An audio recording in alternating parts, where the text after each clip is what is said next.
Financial Argument. Follow us on YouTube.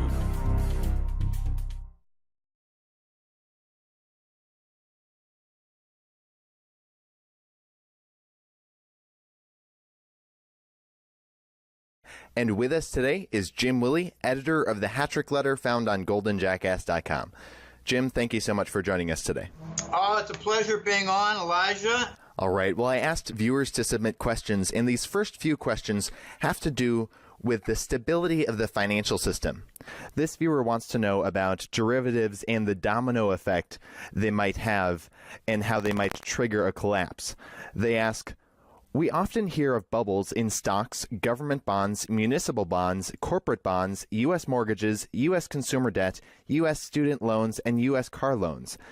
I assume derivatives are an extra layer of financial instruments that are on top of all of these former mentioned types of debt, as they all derive from other types of debt or even derive from other derivatives. Can you please give an example how some of these derivatives work and explain how a black swan event could make derivatives kind of create a domino effect? We could see a domino effect in the derivatives market where one derivative makes another derivative fall down because they are so strongly interrelated with each other.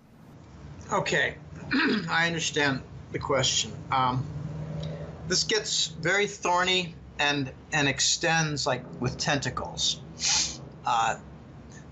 The person's asking this question, or this type of question, that they need to recall something very important, that among the major derivative contracts, one stands out as being somewhere between 80 and 90% of all the action, and that is the interest rate swap derivative.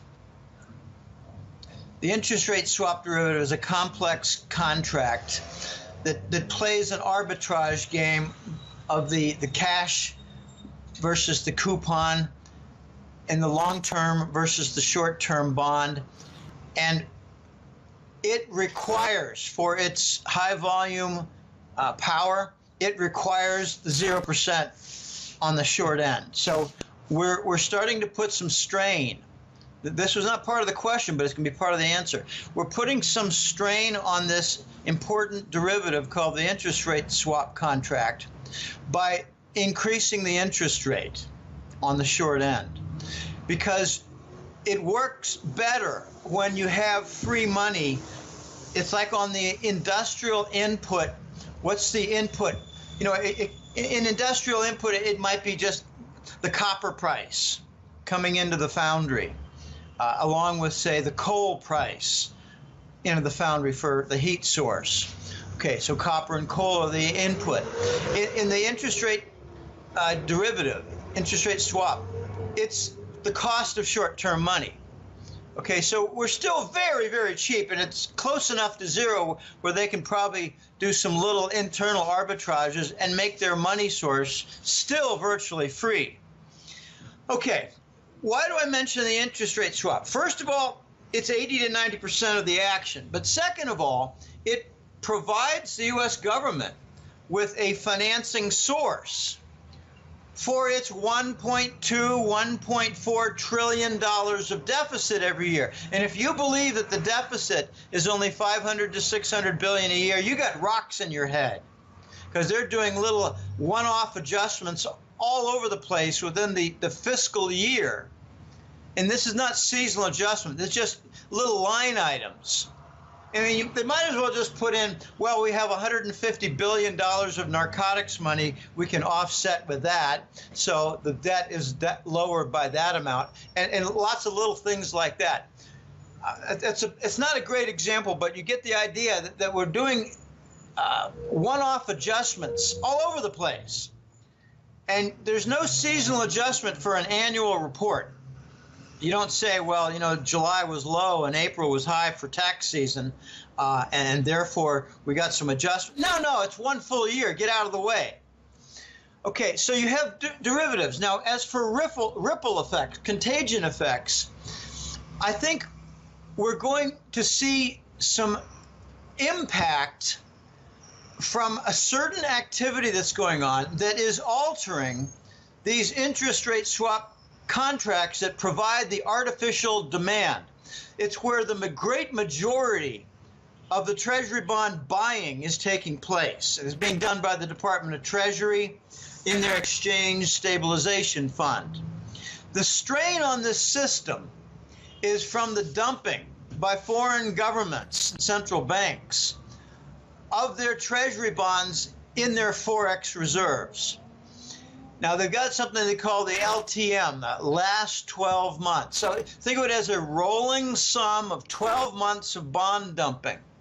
Every month, you knock off the earliest month, you add on the new month, and you got 12 months, you add them up together, and you get a figure. Well, the last 12 months is getting worse every month for dumping Treasury bonds.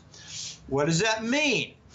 It means that more strain is being put on the interest rate swap derivative, which provides the artificial demand for Treasury bonds, which finance U.S. government debt in a climate when foreigners are not buying. There are almost no bond buyers for the Treasury, U.S. Treasury bonds. Then why are interest rates near 2%? Why aren't they near 10%? You got $1 trillion annual deficit. It needs to be financed, and there are no buyers. Why are we not just as bad as Greece and Italy before the Euro Central Bank stepped in? The answer is simple: interest rate swap derivatives. Now, here's an example of how important they are. In the second half of 2010, Morgan Stanley added $9 trillion worth of interest rate swap derivatives to their books. It showed up in the OCC, Office of Comptroller of the Currency. And the press did not follow this story. They instead said that there was a global Treasury bond rally. It was a big-ass lie. It was a big Wall Street derivative rally and initiative. Okay, this happened in 2010 and 11 at a time when the Treasury bonds were drying up in demand from foreign central banks. In came I think it was, to be more exact, I think it was $8.5 trillion worth of Morgan Stanley interest rate derivatives in the OCC. It's all there. You just have to pull it out and read it. But that's not what the Wall Street Journal and New York Times do. They don't report these things. They're part of the problem. Okay, this huge dumping by foreign central banks is putting more stress on the Treasury's interest rate swap derivative complex machinery at a time when foreigners are accelerating their dumping, and at the same time, the Fed is ratcheting up little by little 0.25% interest rate hikes. So there is your point of stress. Interest rate swap derivatives. Now, could we see an accident? Yeah, we could. We could. But I think more likely is we're going to see an amplification of the Fed, J.P. Morgan, Goldman Sachs, and the Department of Treasury all working together, an acceleration of their derivative activity when word gets out that the machinery is under great strain and the volume is getting somewhat out of control. The story of the derivative machinery under strain, I think, is going to cause an acceleration of foreign Treasury bond dumping. And that could produce a vicious cycle of more strain, more bad rumors, more dumping, more strain, more volume, more rumors, more dumping. And this could be how the Treasury bond gets isolated and the dollar becomes a victim of its own false machinery operating to produce false demand. And the result could be something as simple as foreign countries saying, well, we better play it safe and not use the Treasury bill in trade payment, like with oil. like with container vessels, like with big international contracts. That's how I think the ripple effect could hit. And if you do see something happen with Treasury bonds, you might actually see something very unusual happen where the rates, the bond yields, either go up a lot or down a lot. I don't know which direction, but they're going to get unstable. And that's when you're going to see gold mentioned as a solution. Let's move toward let's move away from the Treasury bill and trade payment. Let's move to something more stable, like Chinese RMB in Asia, like the gold trade note, which is piece by piece coming together. I hope that answers your question. Now, this viewer's question is about the gold trade note that China might move to. So they're wondering, how can China move to a gold trade note, then eventually a coveted gold currency, without hurting their exports? That's a tough question. Let's first get to the dynamics and mechanics of gold trade note. Something has happened in the last year or more that I think is the components, the pieces coming together for the gold trade note. Let me back up with something, though. In somewhere around 2012, 13, the U.S. government, like absolute fools under Obama, put in the Iran sanctions.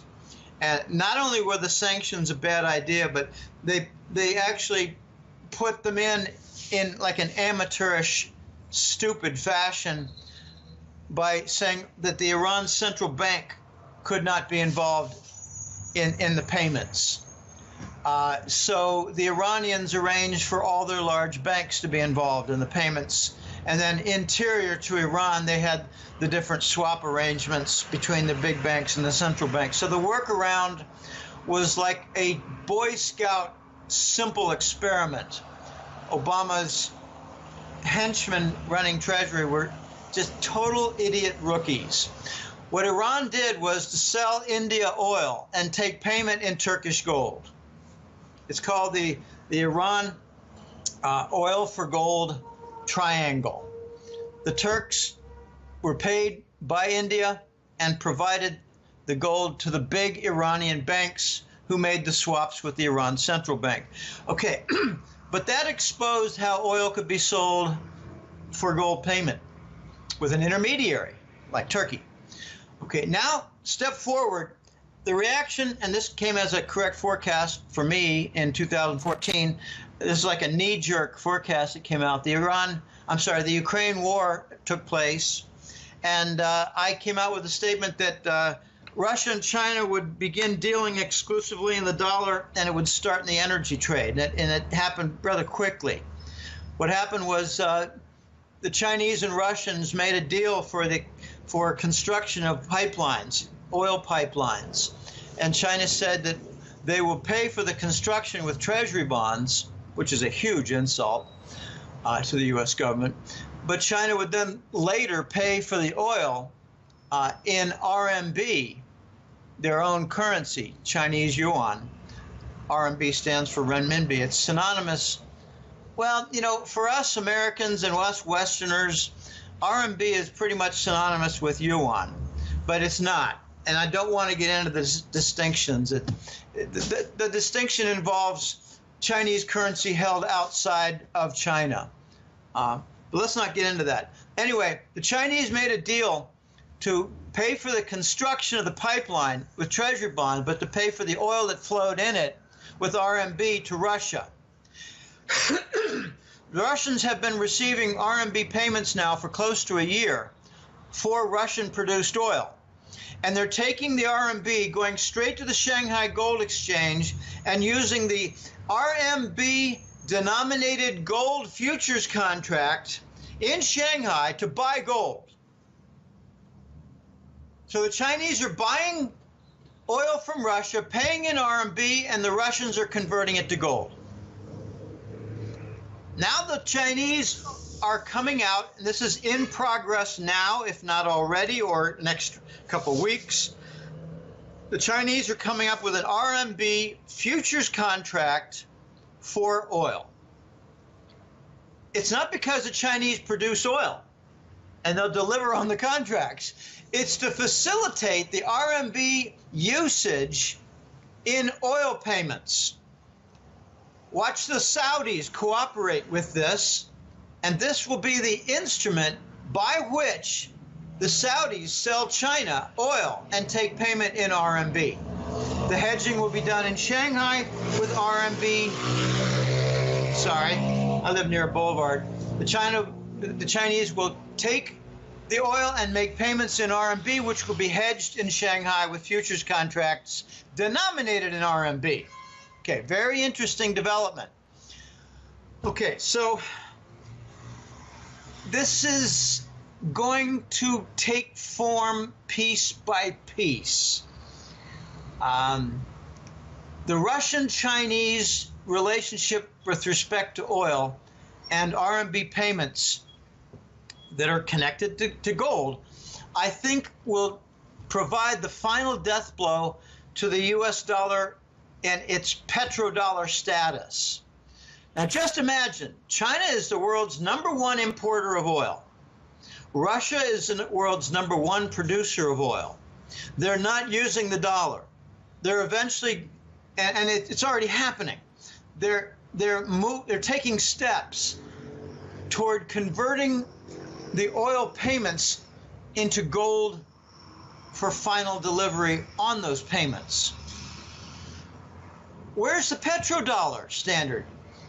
All you need to bring a final coffin with lots of nails in it is for the Saudis to sell China oil in RMB terms. And once that happens, you're going to see the other Gulf Emirates follow suit, and then you're going to see Nigeria, and you're going to see Mexico with all their Asian, not just China, but Asian oil sales. Imagine South Korea buying oil not just from Iran, but from the Gulf Emirates and not using the dollar for any of it. Imagine Japan doing the same thing. So if Korea, that's the big triangle for me, Korea, Japan, and China all buying Middle East oil and not paying in dollars. That's the end of the petrodollar. So this is a very big risk. And if you could remind me, Eli, what was the second part of that question? Because I didn't jot a note down. How will turning to a gold currency, how will that impact China's exports? How will they do that without hurting their exports?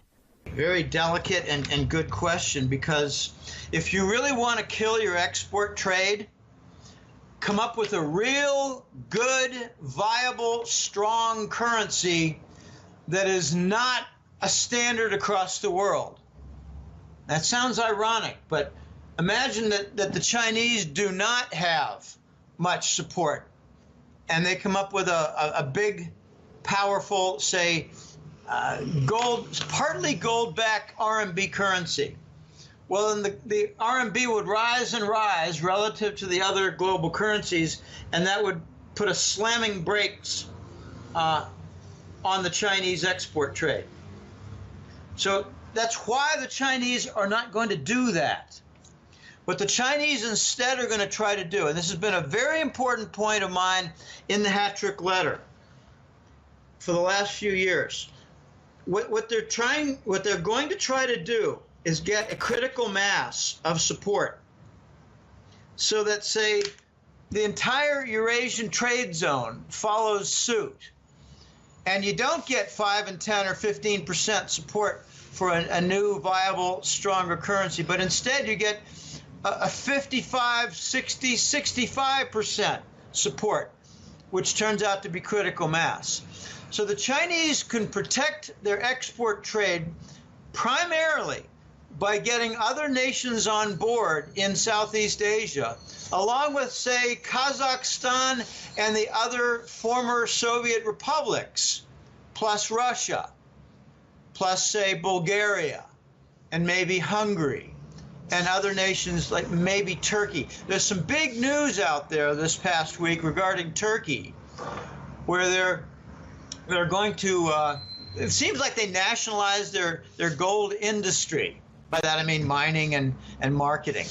And it looks like the vast Turkish gold sector might be serving soon as the intermediary for gold payments in trade across the Eurasian trade zone.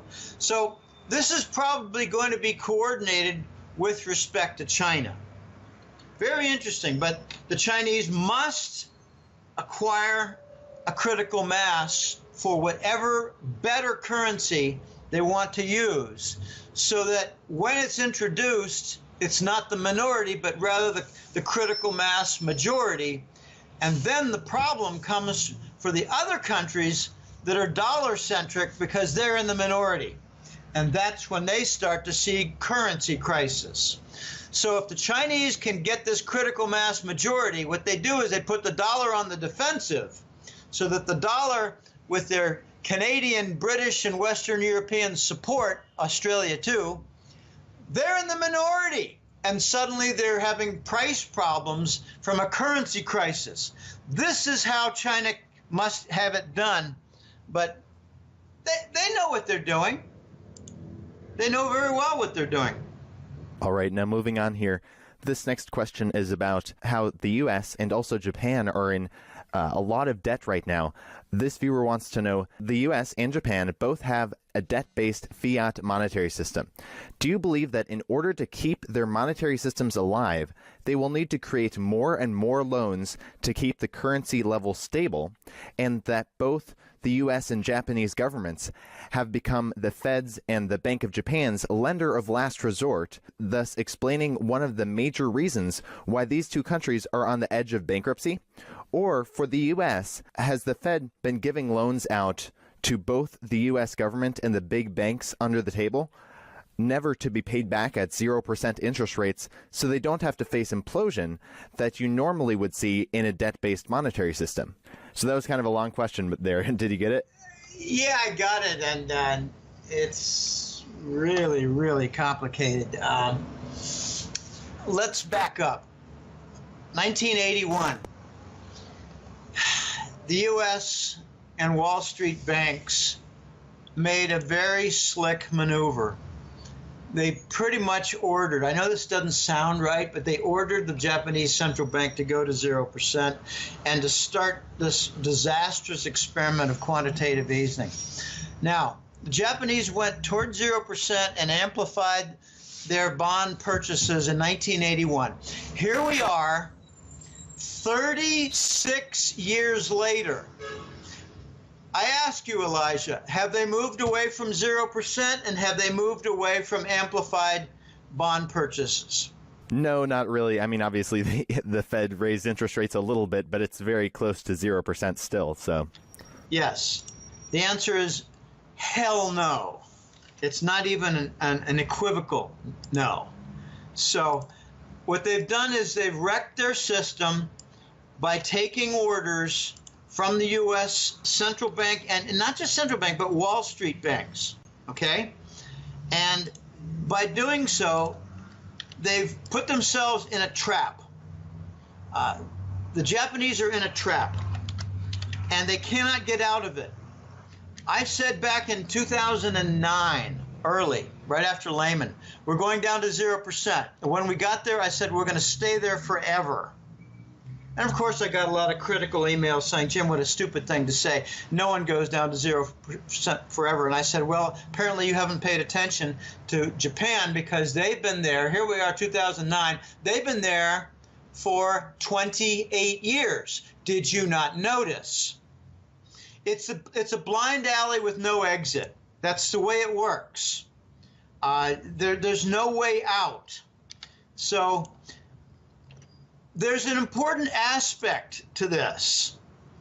What it does for Wall Street, and what it did in 1991, was it provided Wall Street immediately an opportunity. I know this is a roundabout answer, but you know, this is very important for understanding Japan.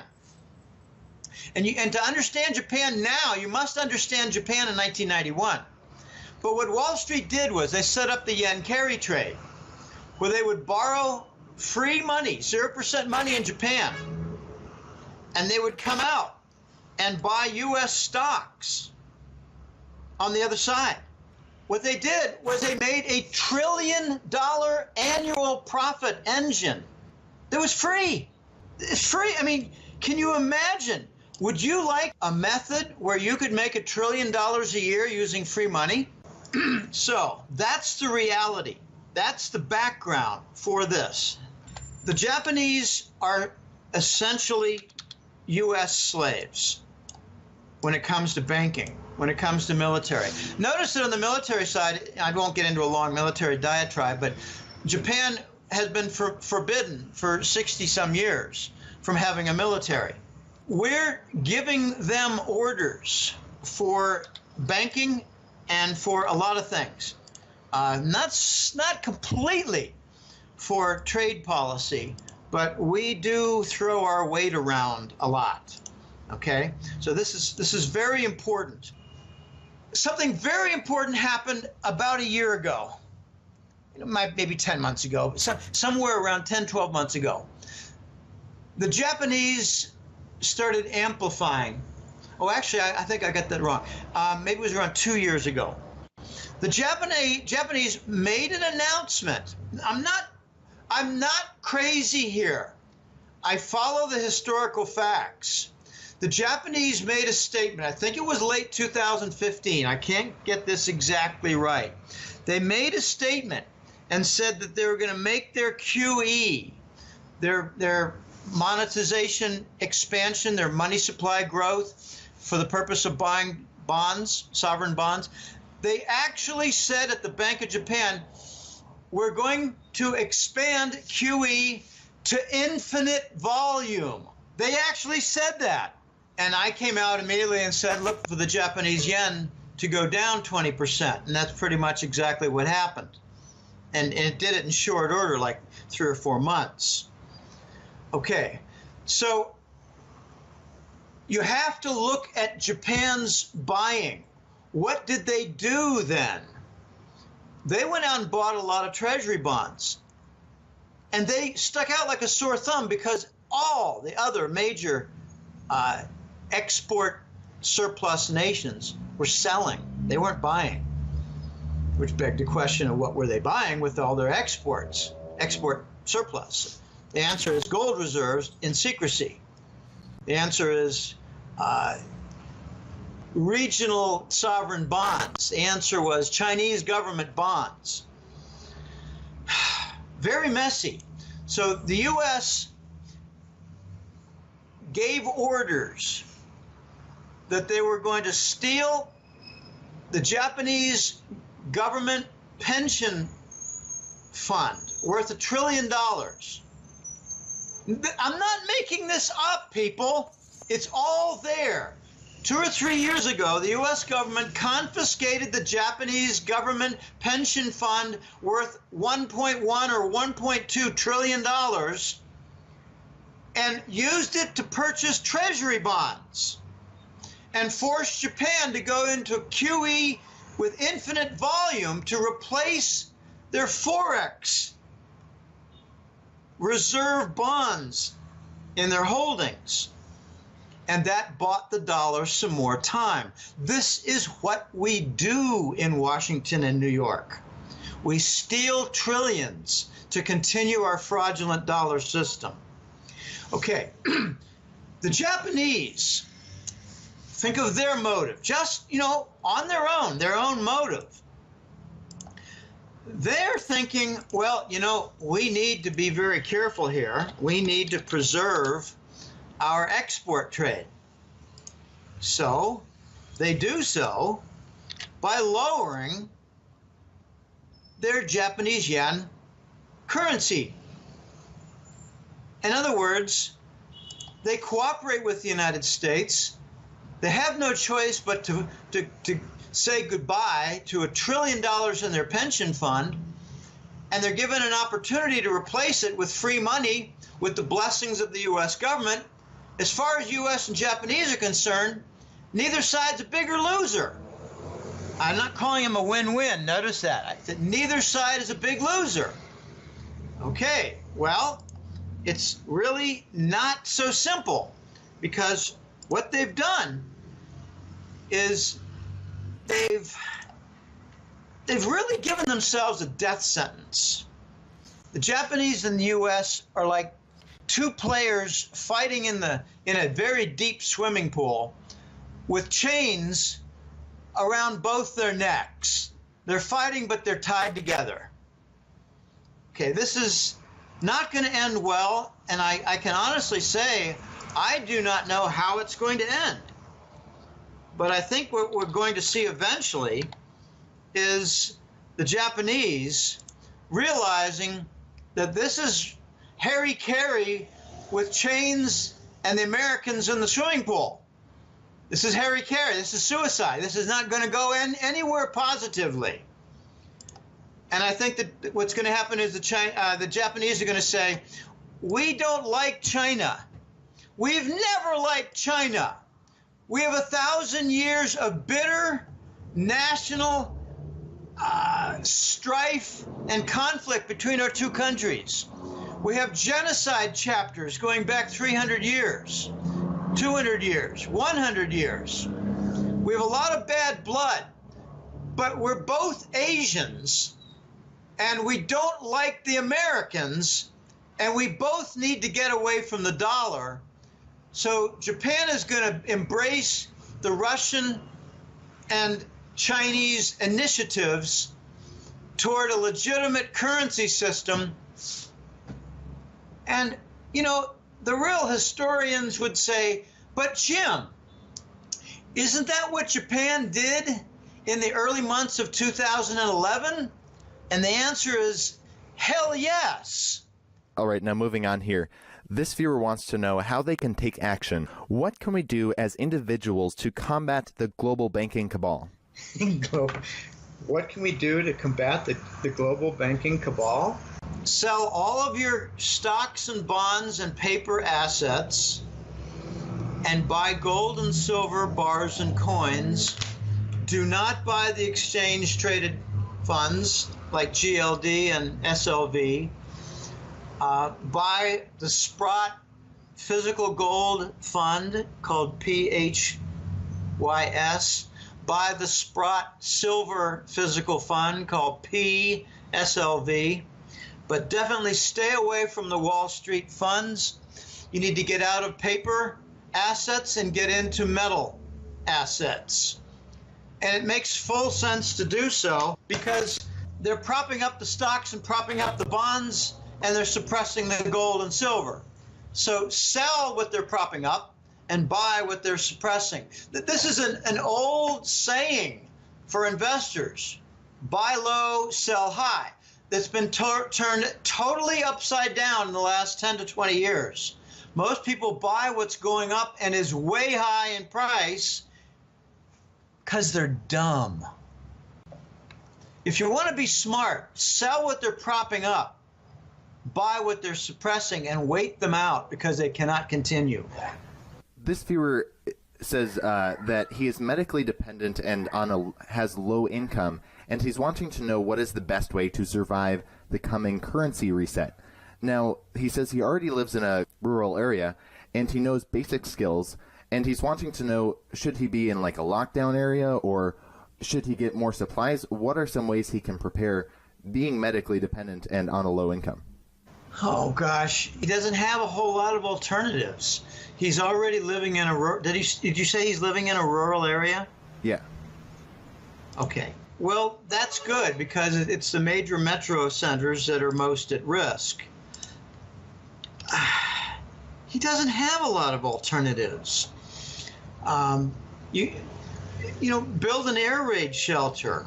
You know, a deeper cellar. Load it up with food, you know, canned goods, dried meat, water. There's not a lot you can do. Storm centers and wait them out. I do not think they're going to win this battle. What they're going to force people to do is to join them out of fear. And what we need to do is to get courage and basically thumb our noses at them so that we say, no, we got our gold, we got our silver, we got our water, we got our food, and we're going to win this because their derivative structure is going to break. and it's already breaking. And it's getting to be crunch time, you know? It really is. We're going to win this, but we must wait them out. The ones that are in the most trouble are the ones who have no income and don't have a lot of their gold coins left, and they're having to spend them. They're in trouble. And I have a close contact who's in that category, and his only alternative is to get a job so he doesn't have to touch his remaining gold coins. This is very difficult, but I'd say stay in your rural area, build yourself a little storage shelter underground, and don't tell all your neighbors about it. Because if you tell 10 of them, you're going to have a lot of company in that shelter, and you're going to run out of food real fast and water real fast. All right. Well, Jim Willie, editor of the Hattrick Letter, found on goldenjackass.com. They can find you online at goldenjackass.com. Are there any last thoughts you'd like to add? And do you want to tell us a little bit about your newsletter if people are interested? Oh, the last comments. I think the last comments really have to be directed toward the European Union. We're in some very dicey times right now. There's an election that's about to take place in France. They just had an election in Netherlands. I'm trying to understand what happened in the Netherlands, but I think France is a good deal more important. In France, they have falsified national polls, just like the United States did. The United States really is the mold. They set the standard for corruption in the voting process. I believe Trump had a 30% lead going into the final weeks, and it was reported as a plus or minus 2 or 3% lead. It was a 30% lead, and somewhere between 7 and 10 million dead people voted for Hillary. That's all coming out, and if you want a good study on that, check the Stanford University Political Science reviews and some of their research work. Very high standards for both their study of the Hillary theft against Bernie Sanders for the California primary and regional election theft of Hillary for the presidential race. But watch Europe, because France and Italy are the focal points. Italy is very close for saying, F you, we're going back to the lira. And I'm going to admit something here, Elijah. It's not exactly embarrassing because it's very complicated and difficult. But I had been saying for quite some time that Italy needed to get off the euro and let the rest of Europe dangle and twist on the euro currency rope. It's a little more complicated than that, because the euro has a balancing of several currencies, and all redemption is done with weighted percentages, so that if any one country gets off the euro currency, it breaks the entire weighting system, and in other countries cannot get their payments because Italy broke it. In other words, if any one country breaks the common euro currency system, it's called the European Monetary Union, not the union itself. That's a political union. The European Monetary Union is the euro currency group. If any one country breaks that, the entire euro breaks. So that's why you haven't seen Italy get rid of the euro yet and go back to the lira currency, because they're being threatened. They're being threatened with murder and golly, who knows what else. Maybe viral attacks, maybe assassination chain. But I think you're going to see the euro currency die first before the dollar. That could be the big melt up for the dollar.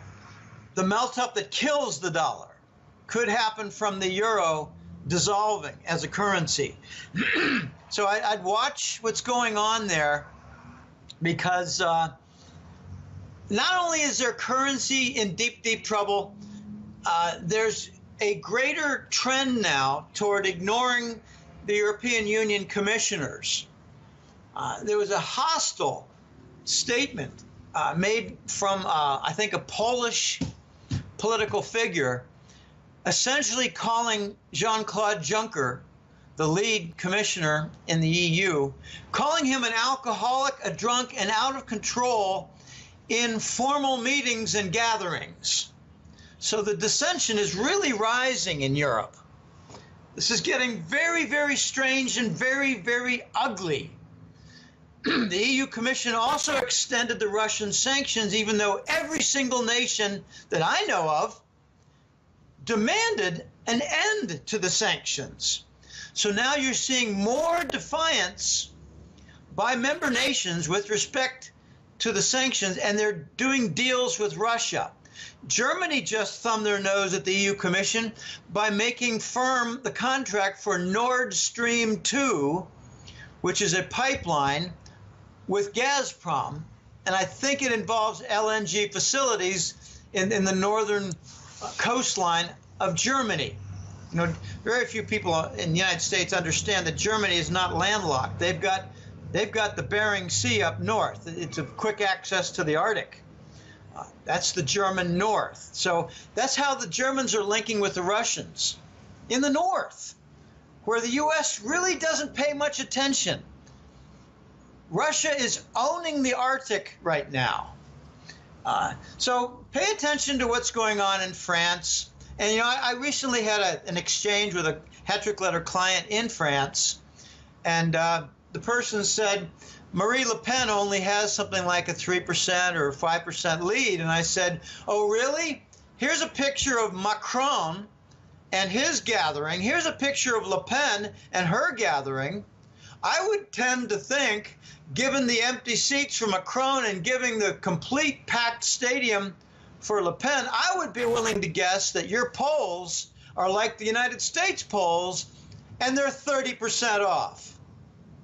So I think Le Pen has a large lead that's not properly reported. Might not be 30%, could be 15, 18, 20%. But in the election, I expect Le Pen to do a lot better than the polls indicate. This is all toward the fracture of the EU, all toward the fracture of the globalists who are trying to set up the fascist state connecting the U.S. and Canada. This is all working toward the fracture of the euro currency, which will cause a dollar melt-up, which will bring about its death, because the U.S. industries cannot tolerate a bigger leap upward in the dollar currency valuations. This is deadly for the U.S. economy. All right, those are my final comments. It's mostly centered in Europe.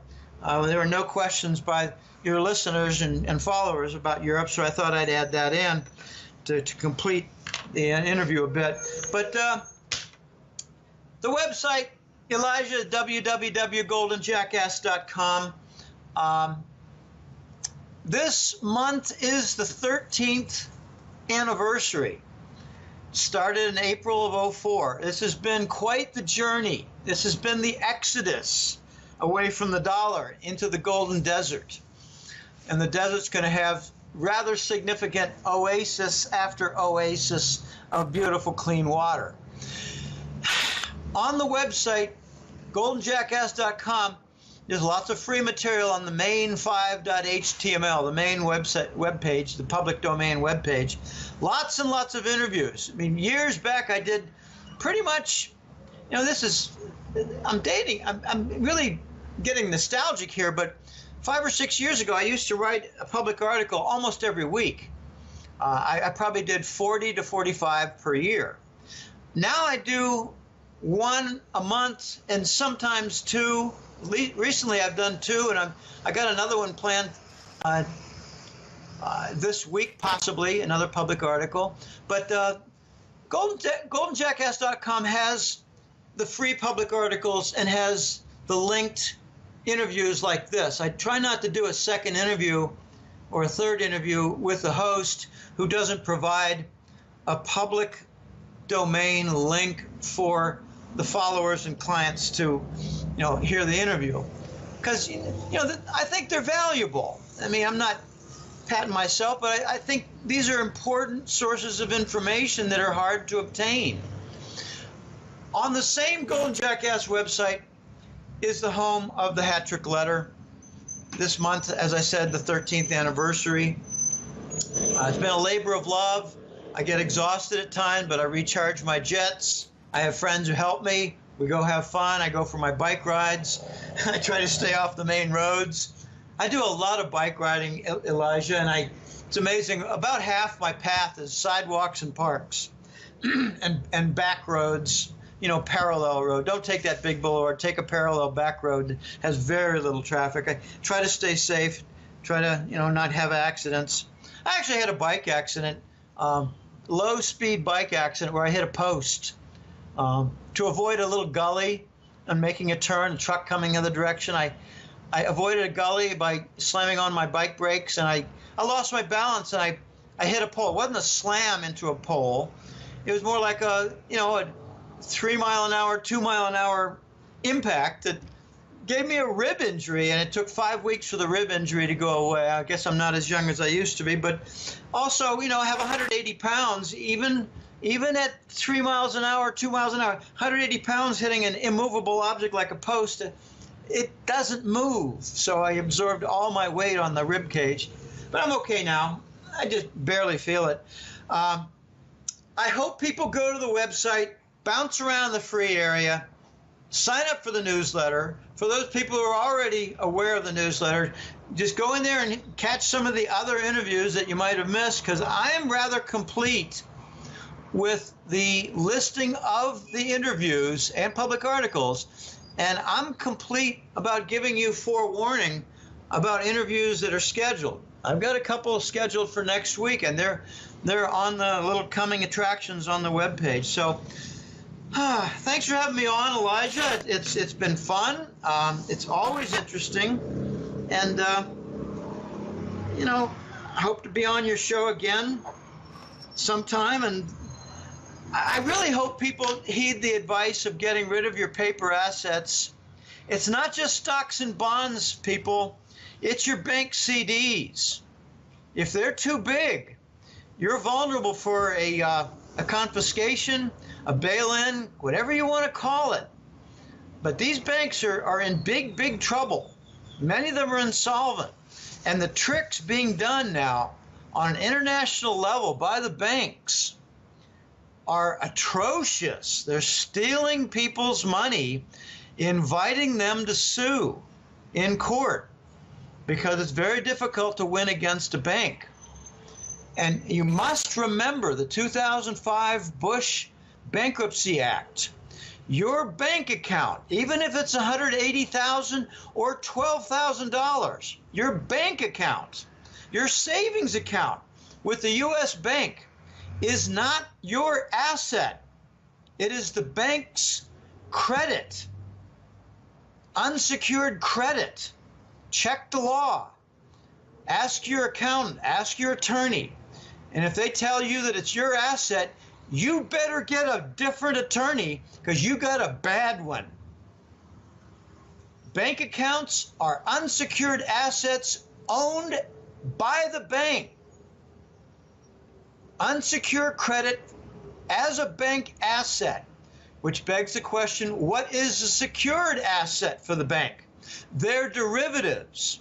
So if they have a derivative failure, they can legally confiscate your entire account because you are unsecured credit. Check your legal status, because that is exactly true. And it's not known widely across the United States. My brother laughs at me when I tell him that. He said, Jim, that's crazy. I said, John, you're a Phi Beta Kappa political science and economics bachelor's degree holder and a law review student with a law degree, and you don't know what's going on.